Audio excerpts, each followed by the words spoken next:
the second last sessions.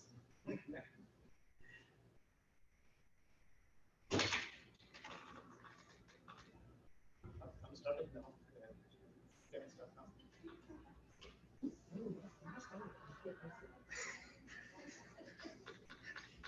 What is the question? I have no question.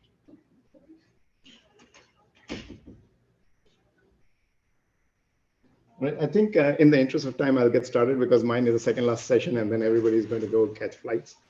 So welcome to this session. My name is Harry Puri. I'm a healthcare life sciences customer engineer at Google. I'm based out of Sunnyvale. And today I'm going to talk about the Vertex AI platform in general and the Workbench component in specific. Specifically the Workbench component. And I'll be doing this topic at a very high level so everybody can understand it. I won't be going into details, but if anybody needs anything follow on, please get in touch with me and I'll get you the information that you're looking for. So the way my session is organized is we're going to build over what we've learned over the last day and a half at this conference. I'm going to talk about the Google AI ecosystem at a high level. That's the landscape and Vertex AI, and then part 2, Vertex AI Workbench. And then I'll talk a little bit about the ML models that are available right now. But keep in mind, this is an extremely dynamic environment. And this year has been very, very productive. So things are changing very rapidly. So what I say today might not be correct a month later, or I actually might have more features later on.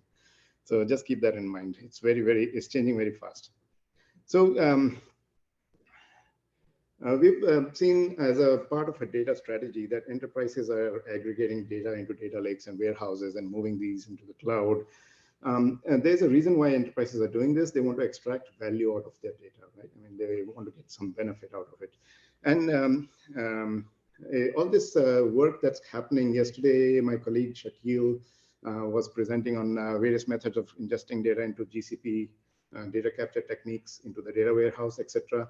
So all those techniques exist. And as far as getting value from the data, we've got a bunch of analytics workloads that are already working against these data lakes and data warehouses in the cloud. And then there's also machine learning has suddenly appeared on the scene because it's using the same, pretty much the same data to do their predictions and model analysis. And what we are seeing is that, okay, you have the analysts, then you also have the data scientists. And data science is a transformational investment for many enterprises. And it's expensive for companies to hire enough data scientists. So right now there's a pretty big shortage of data scientists. So anything we can do from the skills perspective that we can let regular developers or even business users build these machine learning models or end applications, that is good for the industry as a whole. So you also heard Dr. Silva's opening note that it's very hard to attract talent. So I think this will help in that area because you can have people, you don't have to have data scientists to do these prediction jobs. And the other thing that we are seeing is that if these data warehouses and data lakes happen to be on-prem, then it's really hard to get this data out of there and move it over to a location where you want to process it. And against the background, again, you think of the enterprise level stuff that enterprises insist on security on their data. They want to have some controls. They don't want people to be able to see it. And so now we see that data governance, threat visibility, all of these other factors exist. And so the organizations are looking for some sort of a unified lifecycle, right? I mean, I'm going to put it here and then let it just walk through the lifecycle. I need some way to organize this so I'm not spending too much time moving data from A to B, trying to get it to feed into this application, then B, and then another application on the other side, so on and so forth. So what we're seeing now, that means an aggregate, that data has aggregated, data analytics and machine learning have converged. That's what we have seen, right? Then, so if you again take a step back and take a look at other scenario of models in the industry right now. So we see two types of AI that's coming to the consumers. One is the consumer AI, and things like BARD and other large language models fall into that category. And then the other is the enterprise version of these things. And the consumer technology, like I said, Bard, and Google search is actually also using some of this at the, it's like Google search on steroids. So it's not constrained by the same things that the enterprise users are constrained by. So the enterprises need to be able to build something using the technology, right? And they need to be able to use a different set of requirements to consumers. And so we are concerned with how to control access to data. So you heard on the panel discussion that feeding your internal code or in your internal text to to these large language models is a security risk because it leaks. Other people will see the same thing. So keep that in mind when you think about consumer versus enterprise. So as an enterprise, you have four main concerns. One is the information access. So you don't want other organizations to know what data you're putting in your machine learning models, or you don't want other organizations to have the benefit of access to that data. The second is the data control, that you want to be able to control which data you're using to feed these models. The third thing is fraud and security. There's a whole generation of technology and service providers that are going to be using security controls on these models. And the fifth thing is integration. Integration with all of your other on-prem systems or on cloud systems. How do you get data to them? How do you get results out of them? So those are the concerns that we are looking at. And so we see that the enterprise set of concerns are more handled by Vertex AI that we are going to be talking about. So these are enterprise version of models. So the net result is, keep this in mind, the consumer grade versus the enterprise grade, two different set of characteristics. So we are seeing, like based on the last two slides, there's a swim lanes between analytics and machine learning is merging in organizations. Customers don't want seams between these swim lanes. They want the data to flow uniformly across everything. Machine learning operations is on the rise in the organization. And what we are seeing is that notebook-based workflows are key for organizations. So basically, the data scientists, they work on these notebooks, and there needs to be a way to put the notebook itself into production, somehow or the other. So if you look at the way these things are laid out currently, on the left, you have the data scientists who use their infrastructure, their notebooks, their clusters to create models for their organization. And they do this iteratively, and finally they come up with a great model, and then they say, okay, here you go, IT operations, take my model and put it into production, right? So, so what we see, what is the flaw in that? The flaw is that the infrastructure that was used for developing these models is different than the infrastructure that is going to be used to run these models. So that itself is a red flag, because it can lead to several challenges because the infrastructure doesn't match. And so what we are trying to do is to make this uniform. At Google Cloud, we are hard at work developing a complete environment we call the data cloud. So this data cloud is focused on taking these learnings from on operationalizing AI and making it available to our customers. So the data cloud seeks to remove this historical workload barriers that exist between different steps in the life cycle of machine learning models. Data analysis, model development, insight, model deployment. So the idea is to allow you to work with data to deliver innovation in a way that provides the right tool for the job. So yesterday's industry keynote by Dr. Faisal Khan on model drift brought up a very important topic. Once you get to the right and you have a model in production, are you done? No, you're not done, because you've got to take that back and go through this cycle and innumerable times. As long as you are in production, you still have to keep training the model on the latest data. So basically, the point I'm trying to make is that you're going to have to run this over and over and over again. So it better be an optimal flow. So if you look at it, if you look at the workflows, it is complicated. It goes through each silo and ends up in the innovation on the right. Just before me, the presentation by Mamun Hizala, 10 years of cloud. So enterprises are looking for a more prescriptive way to navigate this maze. He said that they don't have people to do the cloud, right? So they're saying, hey, Google, tell us how to do this. Give us an example. So what we are trying to do is give a base example. Want to improve on it? Fine, go ahead. But there is a base example available. So as we have matured, so we've been working on AI for quite a bit. So as the Google Cloud has matured, we've developed strong product suites to tackle the core parts. So this has evolved in a clinical, in a unified journey from data to analytics to AI to value, right? So this is all unified.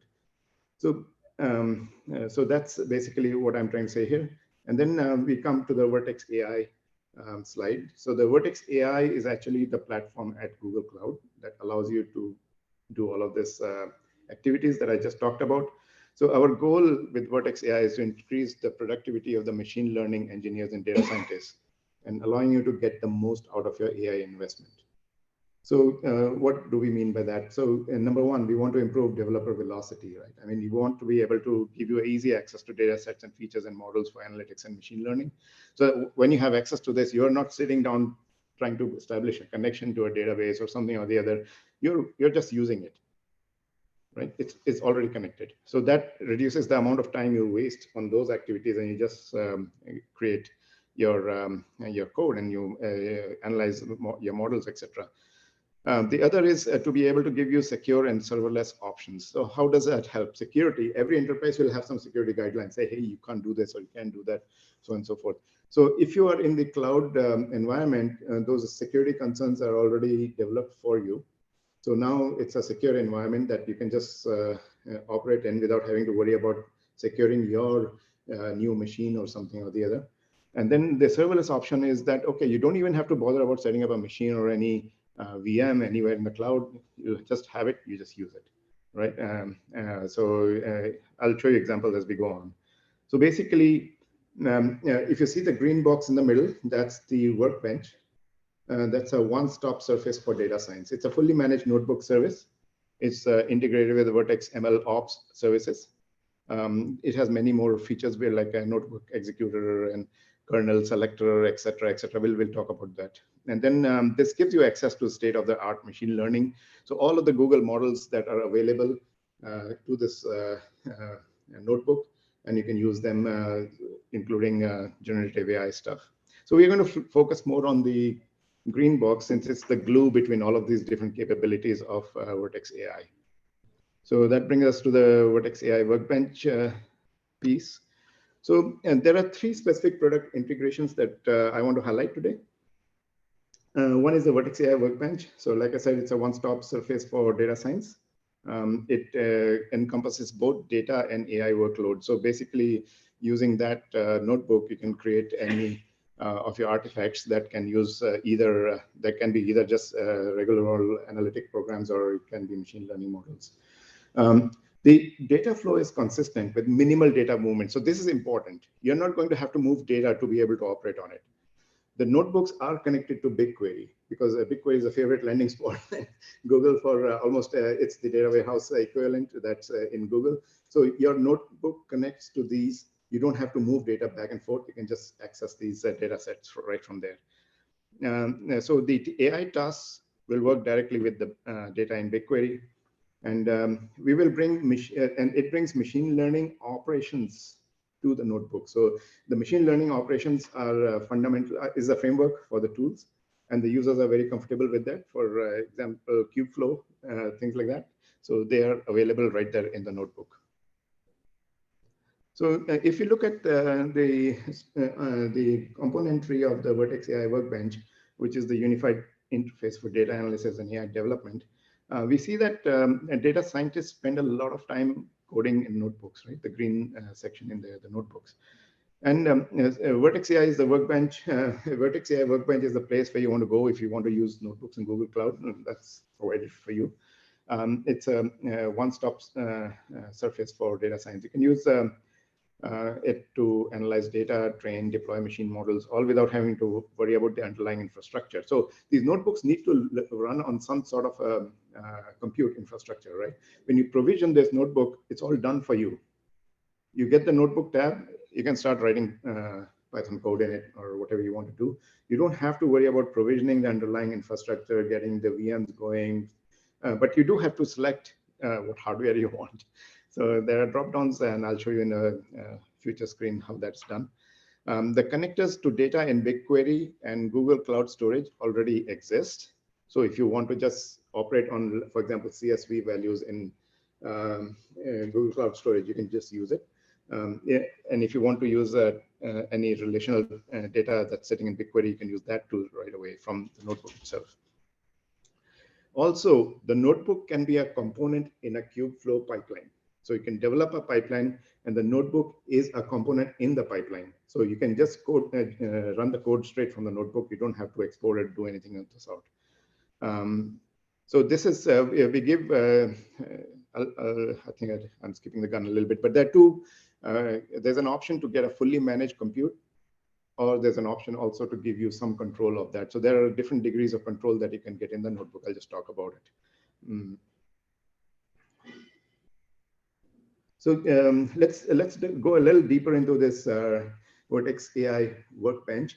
On the right, we have a couple of screenshots. So the first screenshot shows, basically, it's showing you the managed notebook screen capture. So a managed notebook is a notebook that runs within the Google tenant on the cloud.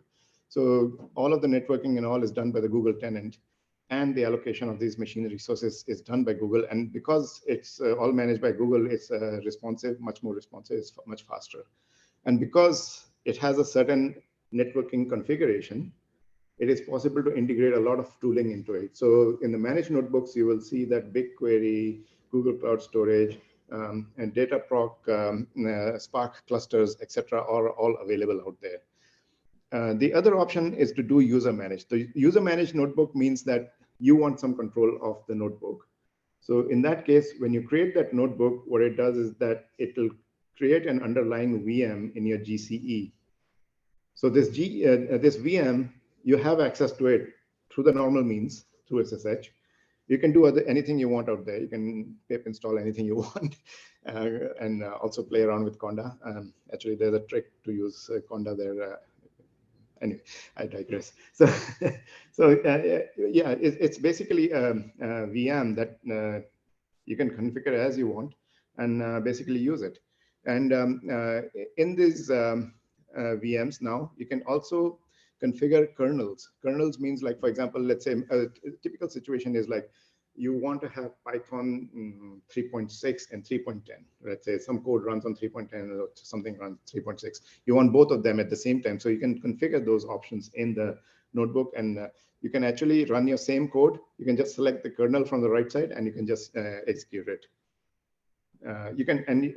You have the ability to modify the kernels. You have the ability to modify your hardware. You have even the ability to modify any custom container you might have built to run this notebook. So this shows a detail of how you create a notebook. So essentially, you hit create a new notebook, and then you pick the machine configuration, the number of CPUs, the RAM, the tensor processing units, the storage, all those items, what network it should be in, customer managed encryption key. Like Google will normally encrypt all data at rest and in transit, and it'll rotate the keys automatically. But if you want to do it yourself, let's say you are dealing with some HIPAA data or something, and your company has a guideline that, oh, no, the key should be with the company, then you can just use a customer managed encryption key, provide that to the notebook, and it'll encrypt the disk accordingly. It also has a very nice feature called idle shutdown. Nobody's using that notebook, it'll automatically shut it down so that you save on costs there for the notebook. So those features exist. And then let's talk a little bit more about the fully managed compute. So the fully managed compute is Google managed compute, like I said. We carry the pager for it, essentially. So if anything breaks, we are going to fix it. It also has the idle timeout, like I said, multi-kernels, and environment upgrades are very important. So let's say you created a notebook on an underlying operating system. That operating system is not static, right? I mean, it's getting updates. There are exploits that are being found every day, and so there are patches being produced. So these have to be applied to it in order to have a secure installation. Now, in the managed notebooks, Google does it automatically. But it also gives you the option, if you want to apply it, you don't want Google to do it automatically, then you can set that too. In the user managed notebooks, I think you have to be you have to go into the VM console and set that, okay, I want to apply these updates. It'll tell you there's an update available, and then you apply those updates, just like the apps in the App Store. Um, so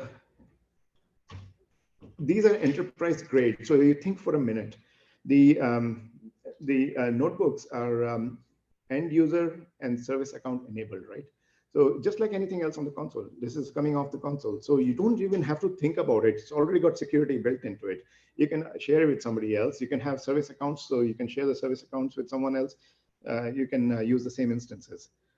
It also being, by virtue of being in the Google Cloud, it is a member of the VPC-SC configuration security controls for data ingress and egress. So these VPC-SC controls are set up so that you don't export the data accidentally or knowingly into somebody else's cloud container.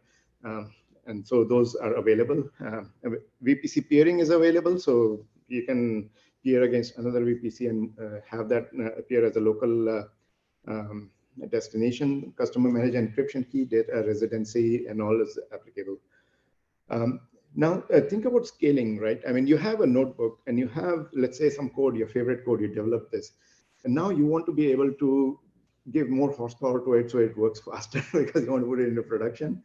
So you can vertically scale this notebook as much as Google Cloud will allow you. I mean, 200, 300 processors, as many 200, 300 gigabytes, as many TensorFlow units you want, GPUs you want, whatever, you can just throw it at it. So this vertically scales it. And then you can also scale out. But for scaling out, your code has to be written to take advantage of, for example, Dataproc Spark cluster. So you have to be able to use the Spark libraries to be able to multi-thread your program. But that's available.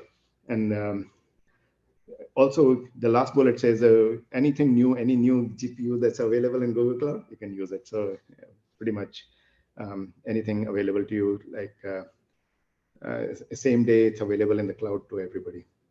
Oh, one I think I didn't talk about is the custom containers. So you can build these custom container images that you can use to base your notebook off of. So all the libraries, let's say you're in your company, you have a special library that you include with all the Python code.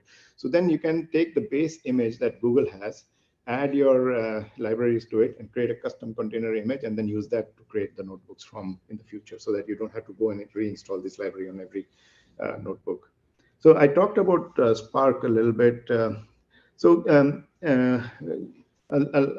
me just expand on that a little bit here. This particular sheet shows BigQuery. So that magnifying lens-like icon is basically BigQuery, and you can see that you don't even have to leave your IDE in order to look at BigQuery stuff. So you can look at BigQuery data sets, you can do your SQL. And another advantage is that you can, once you run a BigQuery SQL, it gives you the option of converting it into Python code for a data frame, right? You just convert it and you can just copy paste it into a notebook for the data frame. This area is evolving very rapidly, so keep your eyes open.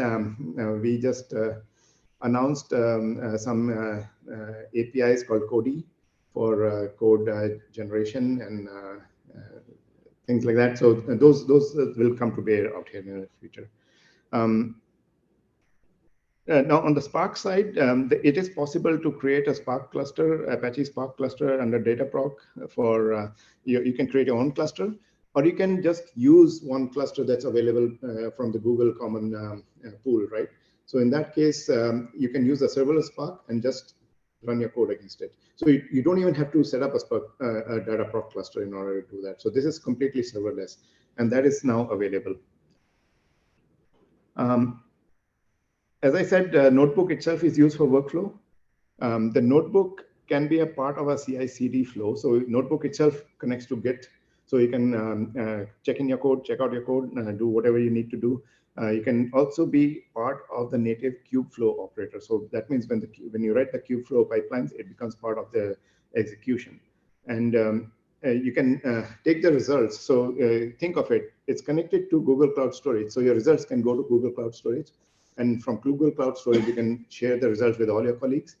The other option is that you can export results from the notebook to BigQuery for further analysis. So you can take the predictions, let's say, that your code did, put it in BigQuery, and then use a Looker Studio to kind of picturize it or visualize it. There's also this concept of notebook executor. So the notebook executor is something that will run your notebook on a schedule or one time. There are many options in order to do it. And it can also run at a specific time of day or something. So let's say you created some model. Now you want to run it against the day's financial summary or whatever every night. So you can schedule it to run every night, and run, put its results in BigQuery, and next day you can go and visualize it, or whenever you want to, or you can probably have that as a part of automation or something. So I'm going to skip this because we already talked about Spark. So this is where we are showing on the right side the executor panel, where you can the execution can be a different hardware configuration than the one in your notebook. So you can specify which container image to use, which hardware to use, what time to run this, how many times to run this, what ID to run this under, and you can just fire it off and it'll keep running. And then the results will be available in BigQuery. And so basically, the notebook then gave you simplified data access to BigQuery, Spark, and GCS, Google Cloud Storage. There's additional built-in libraries, Matplot, and then there's export to Looker Studio also available. I talked about the Spark and serverless Spark.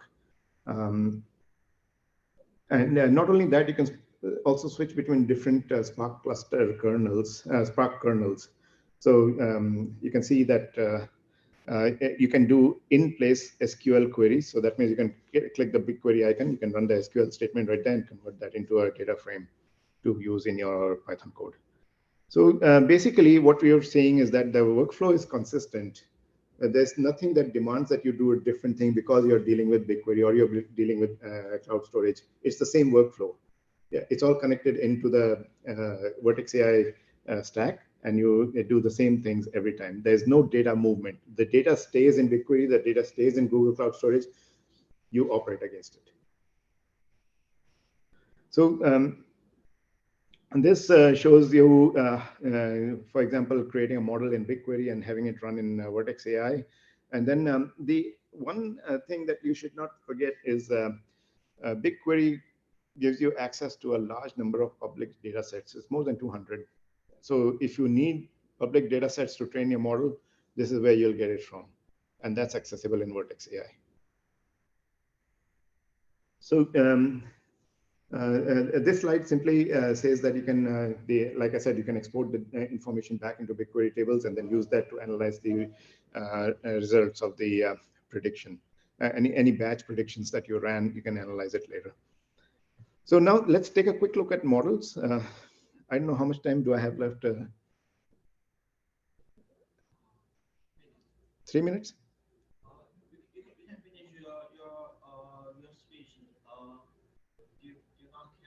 Okay. Then I'll slow down a bit. I was running really fast to try to cover it all. So if you look at machine learning models, right? I mean, there are a couple of considerations. There are 3 different basic types, and there's also different skill sets it addresses, right? I mean, on the far left, you see there are custom models. For these, you need data scientist skill set, somebody who really knows this inside out to be able to go create these models. So those models are also available, can be harnessed in Vertex AI. So that's one set of user population that we are aiming at.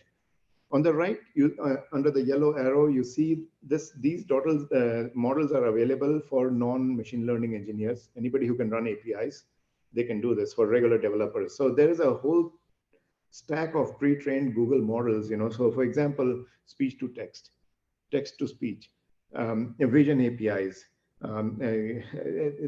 NLP APIs, healthcare APIs. These are available as API because this model doesn't change much. You only call it with an API and you get a result. So those are available. You need a lower skill set, or I see you don't need such an intense skill set to be able to use it, right? Just anybody who can call an API can do it. Then in the middle, you see there are these foundational models and things that can be extended a little bit, uptrained a little bit, and then used. For this, you need mild uptraining knowledge, like how to label data sets and all that. And then you can use that in the Vertex AI framework. So the entire stack looks like this. So at the bottom, you have the TPU, GPU infrastructure hardware. And then on the top of that, you have the Vertex AI end-to-end machine learning platform. And this includes many models, like you can see there, text and image and video APIs. And also nowadays, because of the intense popularity of large language models, you now have a lot of generative AI capabilities also coming into it. Um, and then on top of it, so if you look at the scale on the right, the bottommost layer is mostly intended for the AI practitioners, the highly skilled AI data scientists. Then in the middle, you have the developers who can actually call these APIs and use it. And then on the top, you have the business users who can now use these four stacks. For example, the contact center API. The contact center API does things like you can use it to create a chatbot. So those kind of APIs are available. The document API is basically an API that you just uptrain a little bit. For example, it's a general purpose API. Now, if you want to recognize, for example, some documents that are customized to your company, you can just mark those areas which are of interest. It'll figure out how to get those out of all the documents, right? So you can train it with a couple of thousand documents and you'll be able to get that information. Healthcare APIs. So this is like NLP processing of clinical text, for example, getting the medical terms from it. And this is also developing quite rapidly. There's a new model in effect, like the MedPalm 2 model that I was talking about, and that's applicable here. And all of these have generative AI offshoots. So to summarize, what we saw here is that the Google Cloud Platform is the most unified data and AI solution provider. The users will benefit from an integrated and best-in-class experience. The data to AI to value journey is going to be seamless because of the integration and the ability of all of this stuff sitting on the cloud. So because you're not moving your data around, you're not messing around with different systems, you'll be accelerating the time to value. The Vertex AI Workbench is the place where you'll be doing most of your work. And then the integrations with BigQuery and Vertex AI will give you consistent workflow with the data staying where it is. And so that's the summary. On the right column, I have a few resources for you. I have uploaded the PDF, and when they is made available, you can click on them and get started. So the second last link, the Vertex AI Workbench, it has a bunch of tutorials, labs, and documents. So the tutorials is a guided tour. So you can actually go to the console and follow those directions, and you can actually run this thing. And there's a large number of tutorials, like 23 tutorials or something like that, for each different scenario. And so take a look at that, and yeah, I think you'll be pleasantly surprised. Then there's also ready to deploy solutions in GitHub. So in GitHub, there's a whole stack of these solutions that can, when you open the solutions, it'll ask you, do you want to run this on Colab, or do you want to run this on Vertex AI Workbench, and or you want to run it on your own Jupyter? So you can pick that, and then you can run it over there. So I know I was going to do a demo, but there's a video linked there, so you can just take a look at it. And there are some more references here. And the last one is the reference on how to do Spark with the Vertex AI Workbench. So I think I'll end it here. I've taken 36 minutes. Thank you so much. I'll take any questions. Thank you. Everybody wants to go home. Thank you very much.